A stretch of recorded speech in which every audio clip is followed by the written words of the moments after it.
talk about something a little weird, maybe a little gross, that happens in pretty much every bathroom. I'm talking about that gunk you find at the bottom of your toothbrush. Today, we're going to get to the bottom of it. You know what I'm talking about, right? You go to brush your teeth, you pull your toothbrush out of the holder, and you see it. Some black stuff, maybe a pink slimy film, just clinging to the handle. And you probably have the exact same thought we all do. Exactly. How on earth does the thing you use to clean your mouth get so, well, gross? It just doesn't make sense. But don't worry, we're going to solve this mystery right now. And believe it or not, the answer is actually really simple. So to figure this out, we need to think of it like a recipe. It turns out there's a very specific recipe for growing this gunk, and your toothbrush, sitting in your bathroom, just happens to be the perfect kitchen to cook it all up. The main culprit here? It's mold. And, some of its buddies, like bacteria.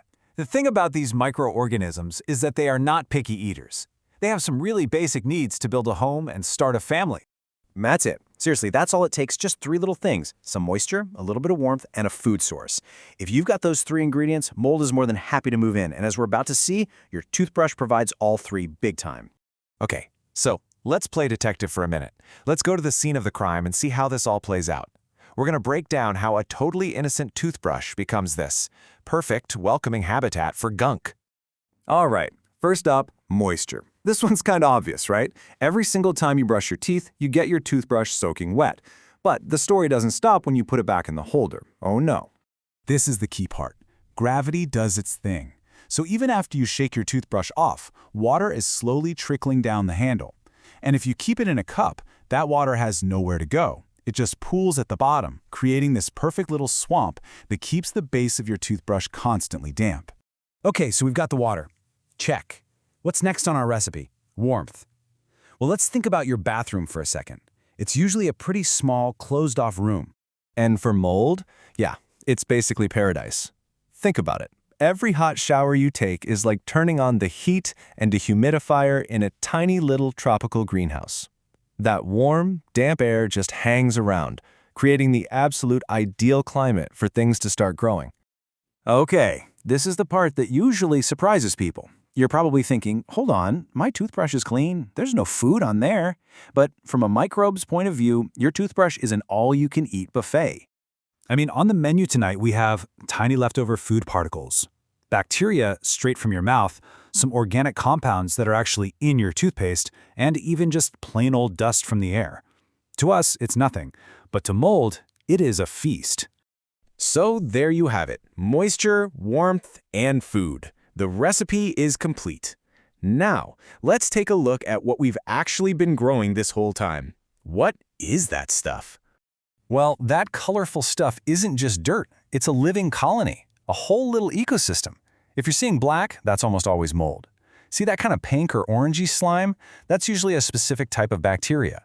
And any other yellowish or white gunk is probably just a bunch of other microorganisms deciding to join the party. You're basically hosting a microbe convention. And here's the real kicker. We're so focused on rinsing the bristles, right? The part that goes in our mouth. But we totally ignore the handle and the base. The top of the toothbrush gets cleaned every day, while the bottom is just left wet and forgotten. It's the perfect nursery for mold and bacteria to thrive. So this probably brings up the big question. You've got this tiny ecosystem living on your toothbrush. Should you be worried? Is this stuff actually dangerous? So look, for most of us who are generally healthy, a little bit of this buildup probably won't cause a huge problem. But it's not great. You're increasing the risk of introducing stuff into your mouth that you really don't want there, which could lead to gum irritation. And for anyone with a weaker immune system, it's definitely something you want to avoid. But here's the good news. Now that we know the recipe, we know exactly how to ruin it. It's actually super easy. So let's go through a simple 5-step plan to keep your toothbrush clean and close the case on this mystery for good.